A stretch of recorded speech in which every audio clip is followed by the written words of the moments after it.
البتہ وہ ان الفاظ کی انٹرپریٹیشن ہے، ان کی تشریح ہے۔ تو جناب یہ قصہ یوں ہے کہ ایک ذکر آتا ہے کہ روایت میں کہ ایک خاتون جو تھی اس نے اپنے بچے کو اپنی گود میں لیا ہوا تھا، تو گزر رہی تھی تو اس نے کیا دیکھا کہ ایک شخص جو ہے وہ بڑا باروب اور خوبصورت لباس پہنا ہوا ہے اور وہ گھوڑے پہ سوار ہے، اور لوگ اس کے ساتھ جو ہے نا عزت اور اکرام سے پیش آ رہے ہیں اور اس کی بڑی آؤ بھگت کر رہے ہیں، اور وہ جب گزر رہا ہے تو اس کی شان و شوکت دیکھ کے اس خاتون کے دل میں یہ سوال پیدا ہوا، اللہ تعالیٰ سے دعا کی کہ اے اللہ یہ کتنا باعزت اور با اکرام انسان ہے، اور اس کو جو آبرو اور جو اقتدار اور جو اے اللہ تعالیٰ تم نے اس کو نعمتیں عطا کی ہیں، میری خواہش ہے کہ اے اللہ یہ میرا بیٹا جب بڑا ہو تو میرا بیٹا بھی اسی کی طرح بہت بڑا آدمی بنے، بہت بڑا انسان بنے، بڑی عزت والا ہو، بڑے اکرام والا ہو، بڑے مرتبے والا ہو۔ چنانچہ ابھی اس نے یہ دعا کی تو بچہ جو ہے وہ ماں کی چھاتی پہ دودھ پی رہا تھا، اس نے دودھ پینا چھوڑ دیا اور کہنے لگا یا اللہ میری دعا ہے کہ مجھے اس بندے کی طرح نہ کرنا۔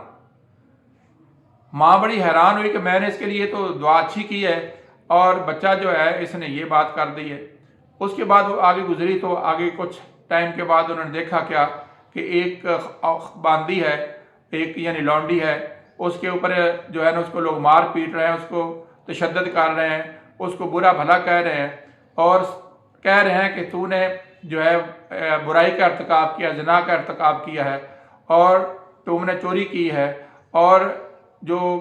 طرح طرح کی اس کے بارے میں بری باتیں کر رہے تھے، اس کو زود و کوب کر رہے تھے۔ وہ ماں تھی وہ بڑی پریشان ہوئی کہ یا اللہ میرا بیٹا ہے، یا اللہ تعالیٰ اس کو کبھی اس طرح کی صورتحال سے دوچار نہ کرنا، یا اللہ میرا بیٹا کبھی اس عورت کی طرح جو ہے اس کے ساتھ معاملہ نہ ہو۔ جب ماں نے یہ بات کی تو بیٹے نے پھر اپنا ماں کا دودھ چھوڑا اور پھر اس نے کہا اے اللہ میں دعا کرتا ہوں مجھے اس عورت کی طرح کرنا۔ اب وہ ماں جو ہے اب دونوں باتیں سننے کے بعد حیران ہوئی کہ یا اللہ میں نے اپنے بیٹے کے لیے 2 دعائیں کی اور میرے بیٹے نے ان دونوں دعاؤں کے رد میں جو ہے وہ میرے مخالف بات کی ہے۔ چنانچہ وہ اپنے بیٹے سے سوال کرتی ہے کہ اے بیٹا مجھے یہ بتا کہ تم نے یہ دونوں باتیں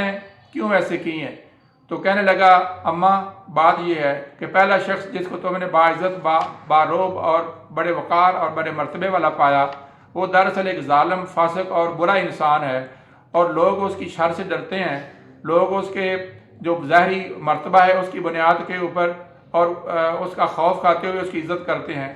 تو مقصد یہ ہے کہ وہ ایسا برا انسان ہے کہ جس کی اللہ کے ہاں کوئی قدر نہیں ہے، جو آخرت میں جائے گا تو نرا اس کا خسارہ ہی خسارہ ہے۔ تو اے اماں میں نے اس لیے اللہ سے دعا کی کہ اللہ دنیا کی تکلیف یا آسانی تو اور چیز ہے، لیکن آخرت کی جو تکلیف ہے اور اللہ تعالیٰ کے ہاں ناکامی ہے وہ بہت بڑا نقصان ہے۔ چنانچہ میں نے اللہ سے دعا کی کہ مجھے اس شخص جیسا نہ بنائے۔ جہاں تک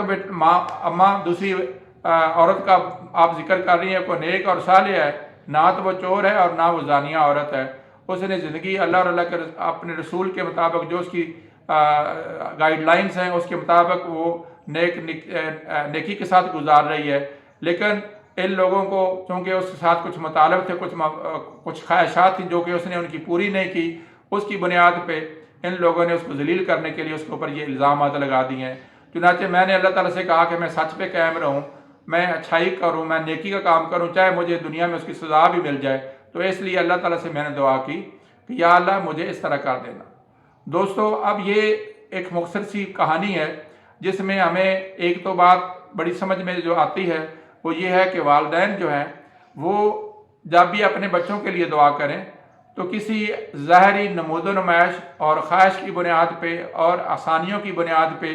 وہ اپنے بچوں کے لیے دعا نہ کریں۔ دیکھیں کہ یہ جو بندہ جو آدمی جس کے بارے میں وہ اپنے بچوں کو کہہ رہی کہ اس جیسا ہو جائے، اس کا مرتبہ ویسا ہو جائے، تو اگر اس کی کردار میں اور اس کے اندرونی حالات میں مسائل ہیں اور اللہ کے رسول کی نسبت اس کی کمزور ہے، آخرت کا اس کے اندر خوف نہیں ہے، تو اس شخص کے بارے میں اپنے بچوں کو اس کے لیے دعا نہ کریں، کہیں اس سے ان کا بچہ جو ہے وہ دنیا میں بھی نقصان کا باعث بنے اور آخرت میں بھی اپنا نقصان کر لے۔ دوسری بات یہ ہے کہ ظاہری اسباب کی بنیاد پہ کسی کے اوپر بدگمانی نہیں کرنی چاہیے۔ اگر کسی کے پاس کوئی کہا جائے کہ یہ فلاں ہے یہ فلاں ہے تو اس کی پوری کوشش کر لینی چاہیے کہ بھئی یہ واقعتاً ایسی کوئی بات ہے، اور اپنے بچوں کے لیے ایسی جگہ پہ جہاں پہ اگر کسی کو ظاہری طور پر نقصان ہو رہا ہو لیکن وہ اچھا انسان ہو تو آدمی اس وقت یہ نہ کہے کہ میرا بچہ ایسا نہ ہو۔ اس میں ایک اور بڑی بات یاد آتی ہے کہ یہ جو ہماری انسانوں کی دعائیں ہیں یہ بڑی سوچ اور سمجھ کے ساتھ ہونی چاہیے، اور اللہ تعالیٰ سے مانگتے ہوئے بڑے احتیاط سے کام لینا چاہیے۔ کہیں ایسا نہ ہو کہ آپ ایسی دعا اللہ سے مانگ لیں، وہ اللہ کے ہاں تو پوری ہو جائے لیکن آپ کا بہت بڑا نقصان ہو جائے۔ اس میں ایک اور بڑی بات یہ بھی نظر آتی ہے کہ والدین جو ہیں اپنے بچوں کے لیے ہمیشہ بڑی اچھی خواہشات رکھتے ہیں، لیکن اچھی خواہشات کا مطلب یہ نہیں ہے کہ وہ اس کے بارے میں اللہ اور اللہ کے رسول کے احکامات کے معاملات کو بھول جائیں۔ اس طرح سے بچہ جو ہے وہ جس نے اپنے والدہ سے اختلاف کیا وہ یہی نظر آ رہا ہے، اور اس سے ایک اور بڑی بات نظر آتی ہے کہ وہ بچہ بھی غیر معمولی نوعیت کا ہوگا اور اس کی والدہ بھی غیر معمولی نوعیت کی ہوگی، لیکن اس کے باوجود ہم دیکھیں کہ اگر اتنے نیک انسان، ایک ایسی نیک عورت جو ہے اس کا معاملہ جو ہے وہ اتنا اس سے کمی کمزوری ہو سکتی ہے، تو آج جو ہم اللہ اور اللہ کے رسول کے طریقے سے ہی ہٹے ہوئے ہیں تو ہماری دعاؤں کا کیا معاملہ ہوگا؟ جو اللہ تعالیٰ سے ہم مانگتے ہیں وہ کیا ہم اپنے لیے خیر مانگتے ہیں؟ اس لیے آپ حیران ہوں گے کہ نبی علیہ الصلوۃ والسلام نے فرمایا کہ بھئی آپ جب کبھی بھی کسی کے لیے بد دعا کرو یا لعنت بھیجو، اس سے بہتر ہے کہ تم اللہ تعالیٰ سے کوئی ایسی دعا کر لو جو تمہارے لیے فائدہ مند ہو، تاکہ اچھا مانگو گے تو اچھا مانگنے سے آپ کی اپنی آسانی ہوگی۔ اس لیے اس طرح سے نبی صلی اللہ علیہ وسلم نے آپ کی دائمی دعا کہی جاتی ہے، ربنا آتنا فی الدنیا حسنہ وفی الآخرۃ حسنہ وقنا عذاب النار۔ یہ بہت خوبصورت دعا ہے جس میں انسان جو ہے اللہ تعالیٰ سے، یا اس طرح سے انسان کہہ سکتا ہے کہ یا اللہ یہ جو میں مانگ رہا ہوں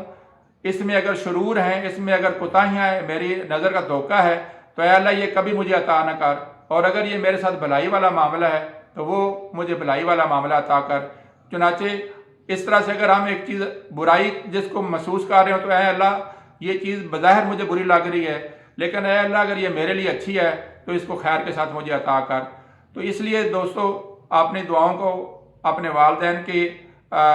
ساتھ جو ہے وابستہ رکھیں، ان کی خدمت کریں، اور اپنی دعاؤں کو کرتے وقت بھی بڑی دور اندیشی سے کام لیں۔ اللہ جل شانہ جو ہے ہمارے لیے آسانی پیدا کرے۔ انشاءاللہ جو تیسرا بچہ نومولود جس نے